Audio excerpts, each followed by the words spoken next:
Primeira carta aos Coríntios, capítulo 1, verso 4 até o verso 8. Faço a leitura na versão Nova Almeida atualizada da Bíblia Sagrada. Sempre dou graças ao meu Deus por vocês, por causa da graça de Deus que foi dada a vocês em Cristo Jesus. Porque em tudo vocês foram enriquecidos nele, em toda a palavra e em todo o conhecimento. Assim como o testemunho de Cristo tem sido confirmado em vocês, de maneira que não lhes falta nenhum dom, enquanto aguardam a revelação de nosso Senhor Jesus Cristo. Ele também os confirmará até o fim, para que todos sejam irrepreensíveis no dia de nosso Senhor Jesus Cristo. Amém. Até aqui. Bendito Senhor, dá-nos graça mais uma vez para este momento, para o momento de ouvirmos a Tua palavra, para o momento de pregá-la, Senhor. Ajuda-nos, Espírito Santo, aquietando os nossos corações, abrindo o nosso entendimento para recebermos o que o Senhor já preparou para esta manhã. Muito obrigado, Senhor. Eu já te agradeço porque sei, pela fé, que todos já recebemos. Amém. Amém. Glória a Deus. Uma igreja para a vida toda. Temos sido levados a ministrar e meditar sobre ser igreja, especialmente durante estes dias, este tempo em que estamos vivendo. Falamos bastante sobre ser igreja. Falamos e ministramos bastante. E hoje eu quero continuar por essa linha, falando sobre o que seria uma igreja para a vida toda. E olhando do viés de que, por antecipação, já lhes dizendo que esta igreja, ela cresce e edifica-se em amor, conforme o apóstolo Paulo nos ensina em Efésios, mas ela também é uma igreja onde todos aprendem e todos ensinam, onde todos recebem e todos transmitem. Uma igreja para a vida toda. Porque alguns procuram a igreja, vão, envolvem-se, crescem nela, dão frutos nela, no corpo, e outros não. Não procuram, e se procuram, permanecem muito pouco, a ponto de não haver nenhum crescimento, e depois vão embora. Nós vivemos num mundo sem fronteiras, se diz isso o tempo todo. Apesar disso, muitos evitam participar e estabelecer laços com uma comunidade de fé, com uma comunidade religiosa. Isso pode ser, ao ver destas pessoas, pode interferir na sua liberdade e até limitar a sua espiritualidade, dizem eles. É o medo de que lhes ponham fronteiras, já que vivemos num mundo sem fronteiras em pleno século 21. Outra opção é frequentar grandes comunidades, grandes igrejas, onde não há vínculo formal algumas vezes, ou ainda onde se passa como anônimo, ninguém sabe o meu nome, ninguém me conhece, ninguém come junto comigo, ninguém anda comigo, e eu, portanto, quase não terei que dar satisfações. É uma opção que muitos adotam. Outros preferem uma espiritualidade menos comunitária, onde eu não tenho que sentar junto, onde eu não tenho que suportar outros. Pode acontecer isso, e essa espiritualidade pode ser alcançada pela TV, pelo rádio, pela internet. E isso é muito verdade nos dias que estamos vivendo, principalmente a partir do mês de março desse ano. Mas esta era tecnológica que vivemos, de liberdade, uma era também de mudanças, é também uma era de busca. Quem aqui não está à procura de alguma coisa que faça sentido na sua vida? Do menino até o mais experiente entre nós. Esta era é uma era também de solidão, onde apesar de vivermos em cidades com 2 milhões, 6 milhões ou mais habitantes, as pessoas sentem-se solitárias. Os programas que fazem mais sucesso quando dirigem-se às pessoas são os que acontecem na madrugada, a partir de meia-noite, porque vivemos um século em que as pessoas estão tremendamente solitárias. E não vamos longe, porque todos os meses, ao visitar nossos irmãos idosos, os que ainda não podem vir, que ainda não vieram, não decidiram-se por vir ou não podem mesmo, em boa parte dos casos a nossa oração é para que o Senhor conforte os seus corações, anime-os e tire a solidão que os maltrata. Vivemos um século em que há solidão bastante. Esta era é uma era de falta de chão. Nunca as pessoas estiveram tão sem chão quando lhes falta alimento à mesa. Quando a ação de graças muitas vezes é pela praticamente última refeição. Falta o chão.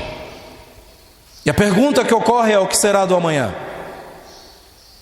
E se não for a esperança naquele que pode prover e que pode sim colocar alimento à nossa mesa, o chão não volta nunca.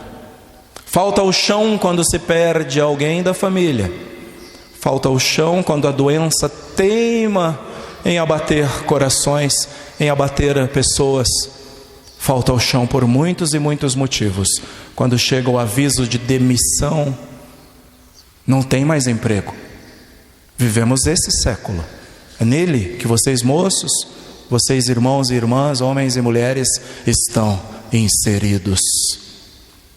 Vivemos um século de falta de referenciais. Faltam-nos pessoas para quem olhemos e digamos: esse vale a pena ser seguido.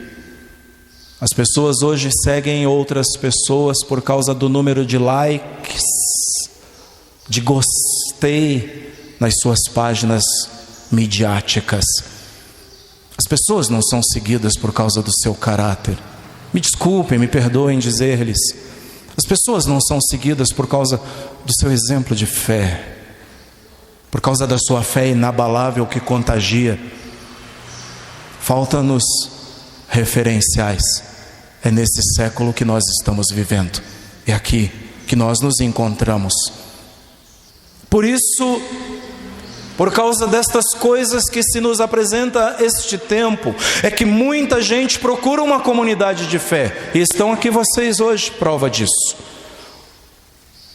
Por isso é que procuramos uma comunidade onde podemos expressar juntos a nossa espiritualidade.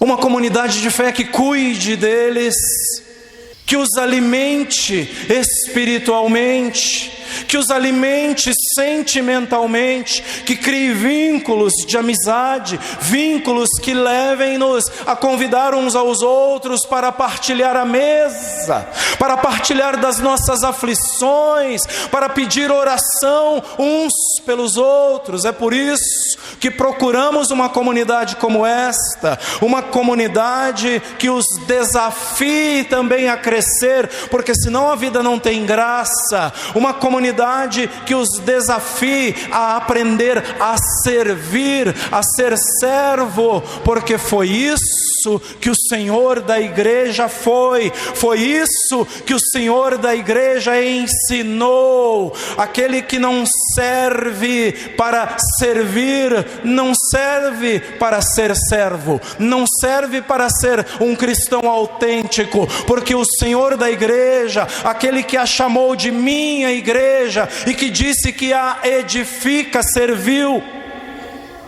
A sua vida foi de serviço, esvaziou-se, era Deus, e diz o apóstolo Paulo, abriu mão de ser Deus, e na forma de servo, serviu, humilhou-se até a morte.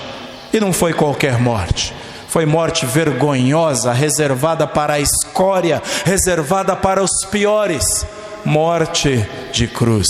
Muita gente procura, como nós, uma comunidade de fé para crescer, para ser desafiada e com isso também aprender a servir. E esse desejo é mais do que vir à igreja para resolvermos os nossos problemas apenas, para resolver o meu problema mais imediato. É mais do que isso, é mais do que vir à igreja, até mesmo para receber uma cura, porque aprendemos que na medida que eu tenho intimidade com Deus, que eu busco a Deus, que eu cuido das coisas de Deus, Deus cuida de mim, porque o Senhor da igreja, o Senhor Jesus Cristo disse, se Ele, o nosso Pai Celestial, cuida dos pardais que não valem nada, que chegam a ser dados como troco, não tinha troco para vender um só, então 2 ou mais eram dados por uma pequena moeda. Se esse Deus, de cujos olhos não cai nenhum pardal, antes cuida deles e os alimenta, o Senhor Jesus pergunta nesta manhã de novo, não terá Ele mais cuidado de vocês? Não terá Ele mais cuidado da sua vida, da sua casa, das suas preocupações? A intimidade com Ele traz consigo benesses, bênçãos sem medida. E é por isso que aquele que é íntimo de Deus, que é íntimo do céu, pode comandar a sua alma e dizer, oh minha alma, bendiga ao Senhor minha alma. Não te esqueças, viu? E não te esqueças de nenhum dos seus benefícios, porque o Senhor tem te salvado, o Senhor tem te curado, Ele é o teu amparo na doença, Ele tem sido o teu guardador, minha alma. É esse Deus que você serve. Então, quando eu procuro uma comunidade de fé, o desejo maior não é nem a cura da minha doença, porque eu sei que quando Deus quer, isso acontece. Eu peço e Ele a seu tempo me atende. É mais do que uma bênção. Não é errado buscar o favor de Deus. Por favor, me entendam. Não é errado buscar a graça de Deus aos seus amados. Diz os salmos, Ele dá enquanto descansam, aos seus amados Ele dá enquanto dormem. E nesta manhã o profeta Isaías é replicado, é dita novamente a palavra deste profeta a você, que Deus é esse, porque nunca se viu um Deus igual a este, desde os tempos antigos não se viu Deus igual a esse. Nem se ouviu falar de um Deus que trabalha para aqueles que nele esperam. Aleluia!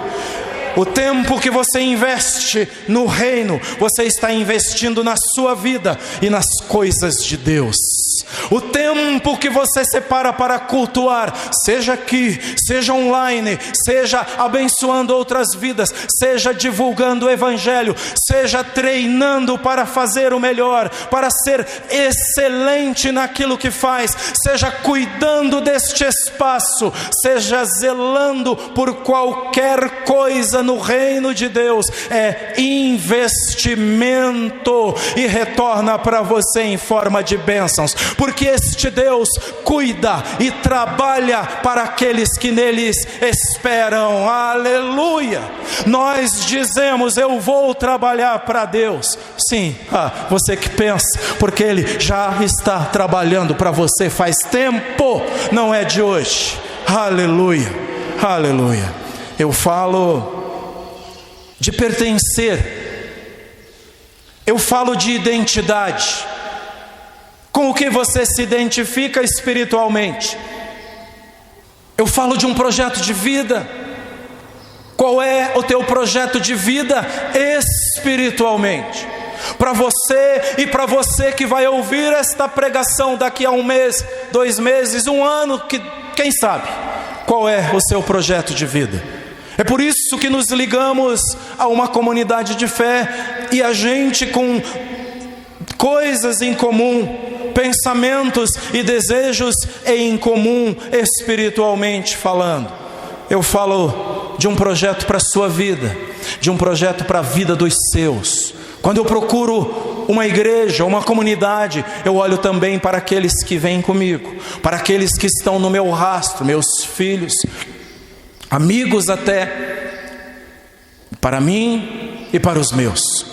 Eu falo da busca de respostas às inquietações que muitas vezes nos tiram o sono. A busca de respostas para as inquietações mais íntimas do nosso ser, de como lidar com essa eternidade que o Criador plantou no nosso coração. Como lidar com isso? O Eclesiastes diz que agora a gente não sabe o que fazer com isso. Deus plantou algo em nós, e esse algo deseja voltar para Ele todos os dias, e esse algo deseja que nos lembremos dEle todos os dias. É por isso que às vezes você tem perguntas para as quais não acha resposta. Mas perceba, se você não percebeu ainda, gaste alguns minutos falando com o Senhor, e se você nada conseguir dizer, apenas diga: Deus, esse tempo é para Ti, esse tempo é para o Senhor. Fala comigo, fala ao meu espírito, porque meu espírito dentro de mim, eu entendi pela Tua palavra, que quando não tem palavras no meu intelecto, na minha boca, esse espírito ora, oh aleluia, esse espírito geme com gemidos inexprimíveis, mas o Senhor, diz a Bíblia Sagrada, entende a linguagem do Espírito. Fala comigo, Senhor, fala comigo, ainda que eu não diga uma palavra. É para responder coisas assim que nós nos unimos, que nós estamos juntos, muitas vezes.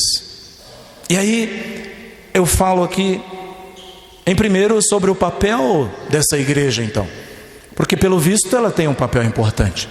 Sim, tem. O papel dessa igreja é papel da igreja, além de acolher, de ser uma igreja acolhedora, também prover oportunidade para que as pessoas possam crescer espiritualmente e traçarem a sua caminhada de fé. A gente não vem à igreja, a gente não se une a uma comunidade de fé só para resolver o nosso problema hoje, porque amanhã teremos problemas, ano que vem teremos de novo. Quem de nós previa o tempo que estamos passando? Mas eu dou glória ao nosso Deus, porque só estamos passando por causa da esperança que habita no nosso coração. Aleluia! E isso nós aprendemos aqui, aprendemos juntos. É assim que nós vamos na caminhada. A igreja precisa facilitar isso.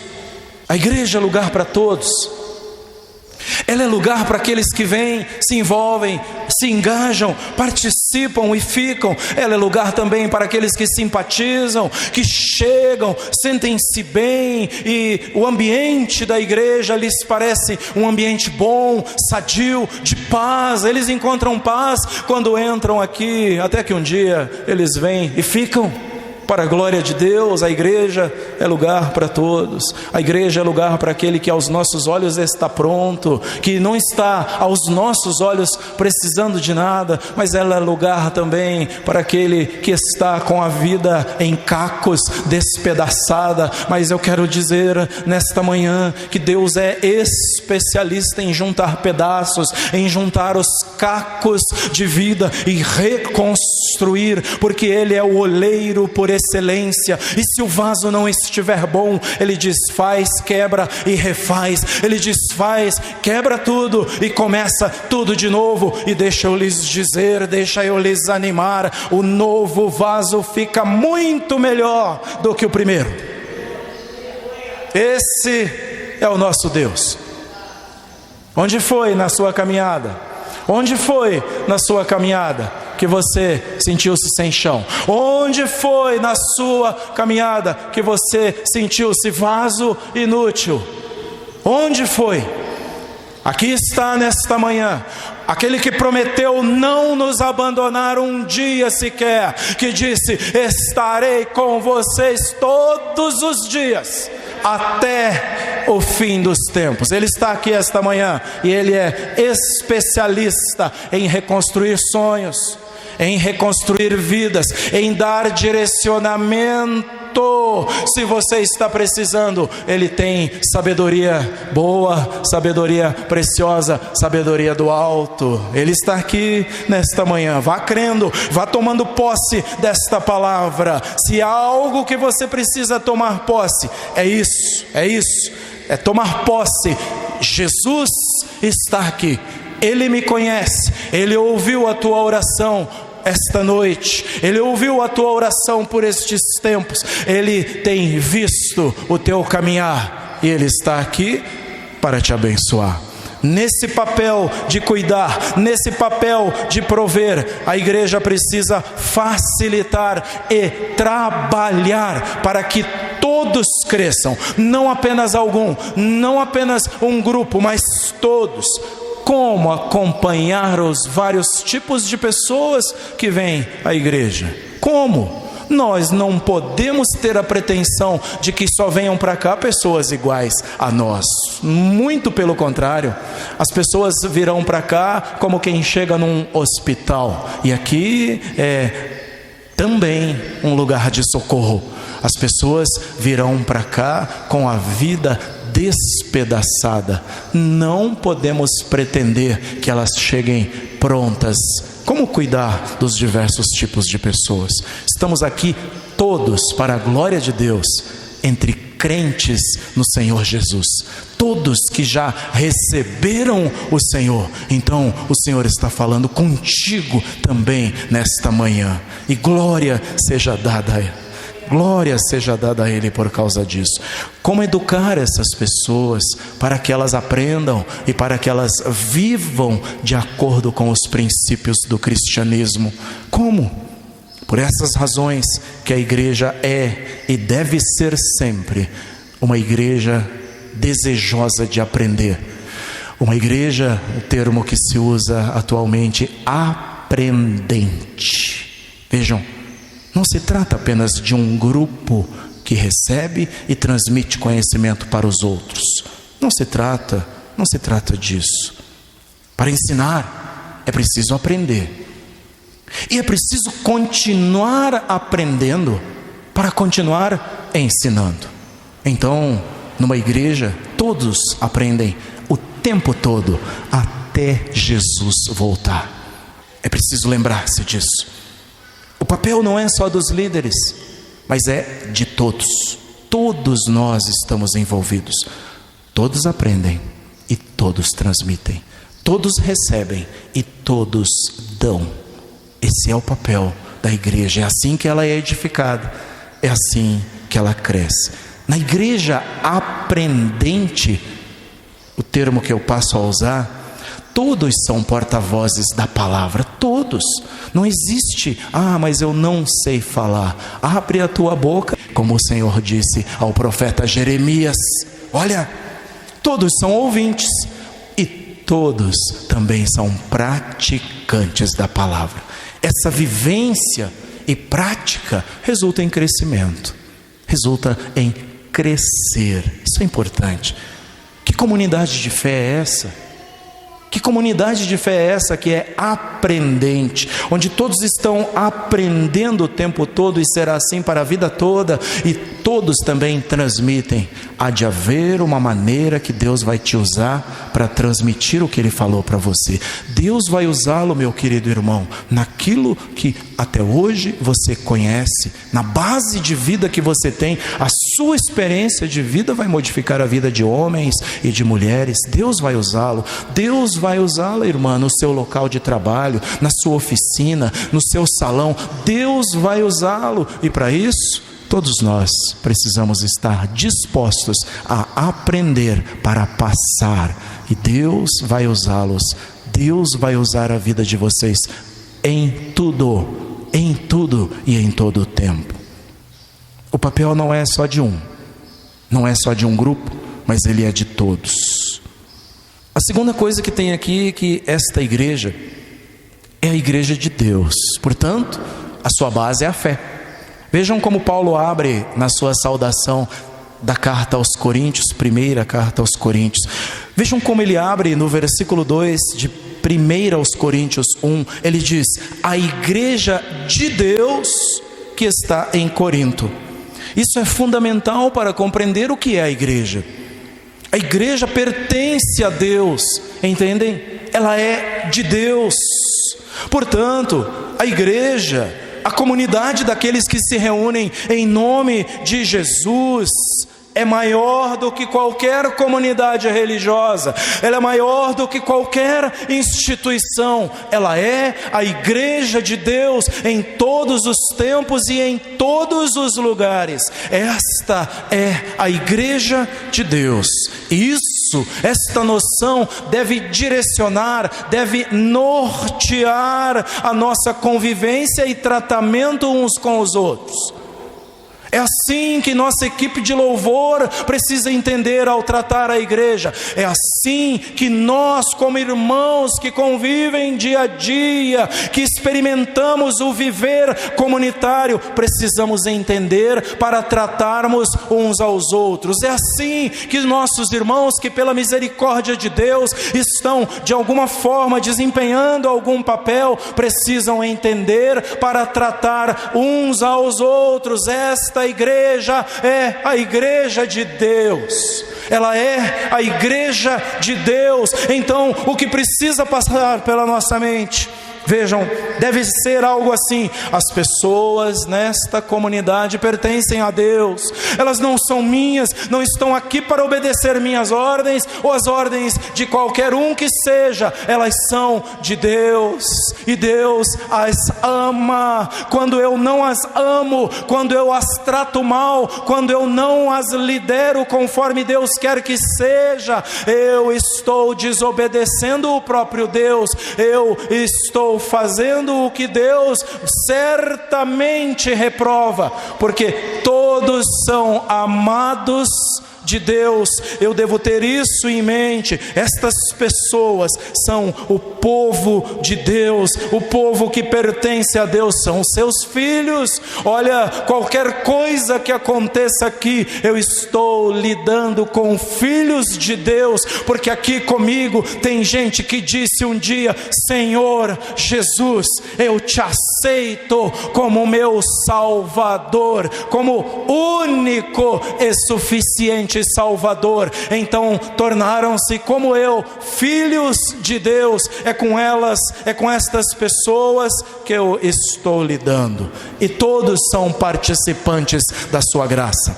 Estas pessoas a Bíblia chama de santos, são os santos de Deus, gente que foi chamada e separada, por isso leva o título de santo, separado para um ministério, separado para servir, separado para abençoar a vida uns dos outros com os dons que Deus deu, separado para não viver conforme o sistema, mas separado também para todos os dias renovar a sua mente e o seu entendimento, e não tomar a forma, o modelo, e não se conformar com o mundo e o jeito que o mundo quer que vivam. São santos e separados do Senhor. Esta igreja é a igreja de Deus. Isso é importante.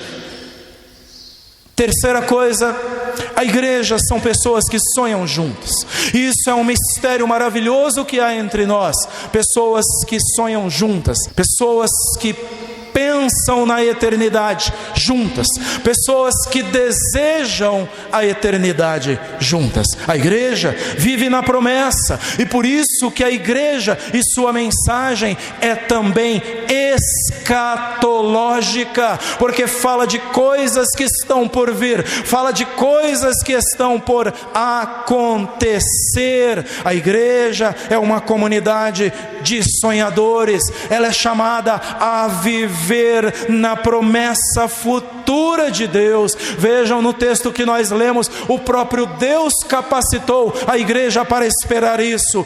Primeiro aos Coríntios 1, a partir do verso 5, nós lemos: porque em tudo vocês foram enriquecidos nele, em toda palavra, em todo conhecimento, assim como o testemunho de Cristo tem sido confirmado em vocês, de maneira que não lhes falta nenhum dom, enquanto aguardam a revelação de nosso Senhor Jesus Cristo. Ele também os confirmará até o fim, para que vocês sejam irrepreensíveis no dia do nosso Senhor Jesus Cristo. Somos esta comunidade, uma comunidade que espera, que aguarda no Senhor, e não é de qualquer jeito. Deus já te enriqueceu, pois dons preciosos na sua vida. Paulo chega a dizer que nós temos esse tesouro em vasos de barro. Quem é barro aqui? Quem é humano aqui? Quem veio do humus aqui?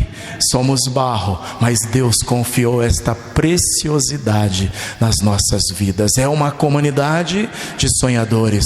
Somos cidadãos de outra pátria, não somos daqui, somos estrangeiros aqui. Filipenses 3 e o verso 20: pois a nossa pátria está nos céus, de onde também aguardamos o Salvador, o Senhor Jesus Cristo. Onde você tem andado com a cabeça? Eu entendo pés no chão, mas a cabeça na eternidade. Pés no chão, vivendo a realidade que se nos apresenta todos os dias, mas o coração na eternidade, esperando o Senhor, esperando o Salvador. Olha o que Paulo fala quando ele conforta os crentes de Tessalônica, que estavam debaixo de perseguição, que estavam debaixo de lutas. Segunda carta aos Tessalonicenses, capítulo 1 e o verso 7, Paulo deseja que Deus retribua a tribulação aos maus, aqueles que estavam fazendo a igreja sofrer. Mas aos da igreja, aos Tessalonicenses, ele fala de esperança no futuro glorioso. Segundo aos Tessalonicenses 1 e 7, e que dê a vocês, Deus, ele fala, que estão sendo atribulados, alívio juntamente conosco, quando do céu se manifestar o Senhor Jesus com os anjos do seu poder. A dor vai passar, haverá alívio. A tribulação vai passar, haverá alívio quando o Senhor se manifestar com poder e glória. É o final de tudo isso para uma nova vida com o Senhor. A igreja é uma comunidade de sonhadores.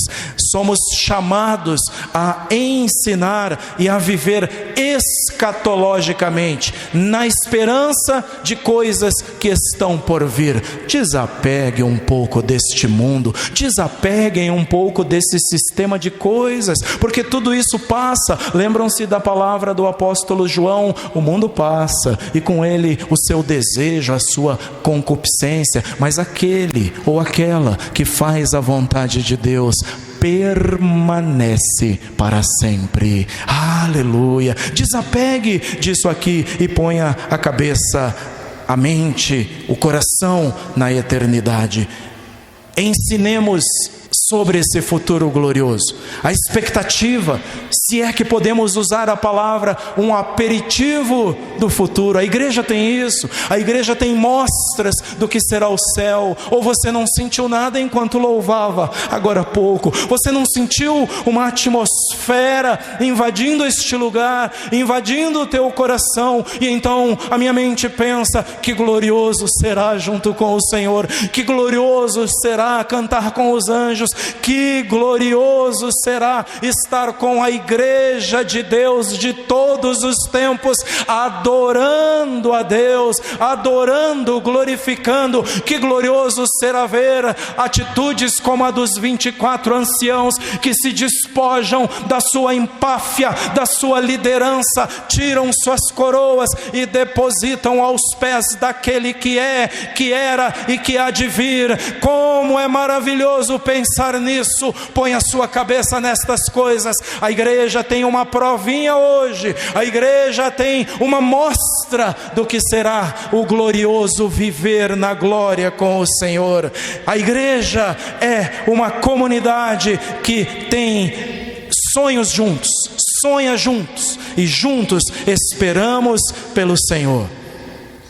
Nós somos a comunidade do já, mas do ainda não. Já somos salvos, mas o Senhor ainda não nos levou para viver com Ele. Já fomos curados, mas a doença ainda tenta nos derrotar, mas o Senhor já tirou de nós, de todos nós, toda a chaga do pecado, da enfermidade que nos tornava feios, que nos tornava aleijados, que nos afastava do Senhor. Somos do já, porém ainda estamos aqui, ainda não. A igreja precisa sonhar juntos, a igreja precisa esperar junto. E por último, o que a igreja de Deus deve ensinar?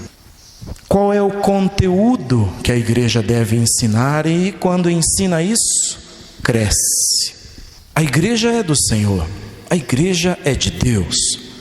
Paulo afirmou que procurava ele mesmo não batizar ninguém, para evitar de ter os seguidores de Paulo, os admiradores de Paulo, o grupo que diria futuramente: eu sou de Paulo. Assim como alguns diziam: eu sou de Apolo, eu sou de Pedro, outros diziam: eu sou de Cristo. Paulo então diz que não batizava, batizou poucos, 1, 2, poucos, como ele disse. Então ele pregava. E qual era o conteúdo da sua mensagem? Qual era o conteúdo da pregação? Verso 17 de 1 Coríntios 1. Afinal, Cristo não me enviou para batizar, mas para pregar o Evangelho. De que jeito? Não com sabedoria de palavra, para que não se anule a cruz de Cristo. Certamente, a palavra da cruz é loucura para os que se perdem, mas para nós que somos salvos, ela é poder de Deus. Aleluia! Paulo direciona a igreja a não usar a sabedoria humana, a sua própria sabedoria, mas a sabedoria da cruz. Quais as forças que você tem buscado para fazer a obra, o reino de Deus? Que sabedoria temos procurado para que as coisas aconteçam no reino? Use a sabedoria da cruz. A sociedade dos nossos dias, e vocês vivem isso na pele, especialmente no contexto acadêmico e até no contexto de instrução de nível básico e médio. A sociedade ridiculariza o ensino religioso, ridiculariza a espiritualidade. É o tempo que nós vivemos. Alega-se muitas vezes, inclusive em ambiente religioso, de que o que vale é o sentir, é a experiência do sentimento e do corpo, através do sentir, e isso basta. É comum ver pregadores nos nossos dias encorajados a apresentarem coisas suaves para as pessoas, a pegarem leve com as pessoas, não ofender ninguém, facilitarem as coisas para evitar que as pessoas errem. e falar de coisas boas para que a igreja seja admirada, para que a igreja seja bem vista e bem quista. Pedem que pregadores e ensinadores sejam agradáveis, mas Paulo diz que não. Ele diz que não é assim. O Evangelho, em sua profundidade, deve ser ensinado para que a cruz de Cristo não seja tomada em vão, não seja esvaziada do seu poder. O conteúdo da pregação é, portanto, a cruz de Cristo. O Evangelho, segundo o apóstolo Paulo, consiste de que Cristo viveu entre nós, morreu por nós, mas ao terceiro dia ressuscitou, aleluia, e hoje Ele está vivo e intercede por todos nós.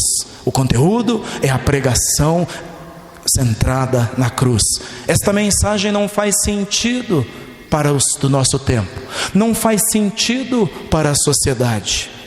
Conteúdo, quando aponta para a cruz de Cristo, é loucura, porque Jesus se esvaziou para que tivesse sucesso, abriu mão de ser Deus e tornou-se servo. Ele esvaziou-se para fortalecer-se. É isso que ensina o apóstolo Paulo. É na fraqueza que se aperfeiçoa o poder. O meu poder, o vencer as guerras, as suas guerras, as minhas guerras, não é na nossa força, mas na nossa fraqueza e no poder da cruz, no poder da mensagem que transforma. Esta mensagem é loucura para o nosso tempo. É uma mensagem que diz que a força verdadeira vem do sofrimento. Mas Paulo diz em 1 Coríntios 1:21 que Deus achou por bem salvar os que creem por meio da loucura da pregação. Esta é a mensagem, este é o conteúdo. E aqui nós vamos concluir dizendo que construir uma igreja assim, construir uma comunidade de fé onde todos crescem juntos, são edificados juntos, aprendem e ensinam também, isso tudo leva tempo, leva bastante tempo. Carece primeiro de sermos humildes, humildade. Também é preciso ousadia para vencer e enfrentar desafios do nosso tempo, desafios que os filhos de vocês já enfrentam ou ainda enfrentarão nas escolas. Conversávamos esta semana, não enviaremos os nossos filhos para a escola para serem educados, apenas para serem ensinados, porque nós os educaremos na lei e no conhecimento do Senhor, que será a instrução para a vida deles. E lá na escola eles aprenderão as ciências seculares, aprenderão a conviver uns com os outros e assim por diante. Para este mundo, para o século que nós vivemos, a igreja precisa de ousadia. Ousadia para enfrentar o tempo em que vivemos. E que tempo é esse?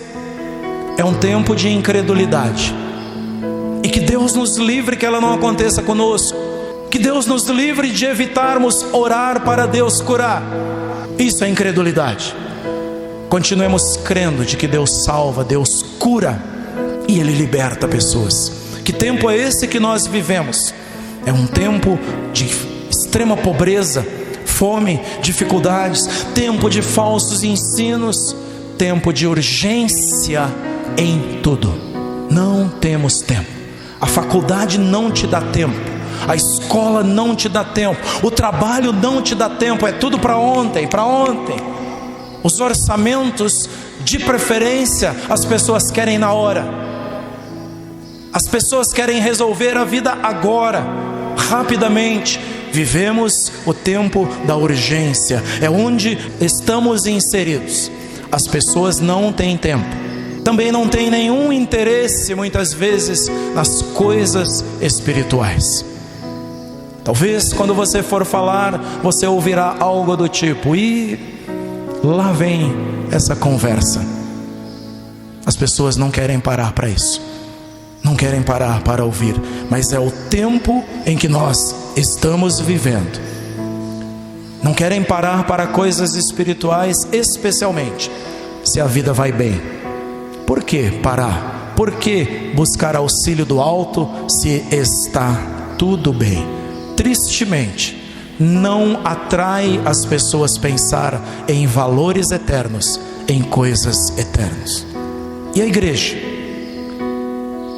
Se a igreja abrir-se para o novo de Deus, que sempre tem vinho novo, que sempre tem coisa nova, se a igreja abrir-se para o novo de Deus, ela é renovada, recebe forças, recebe direção, recebe renovo e entendimento do alto, entendimento que o Senhor dá, sabedoria verdadeira, sabedoria não centrada no homem, não centrada no intelecto humano, mas sabedoria da cruz, que é loucura, mas é toda a sabedoria que o crente precisa.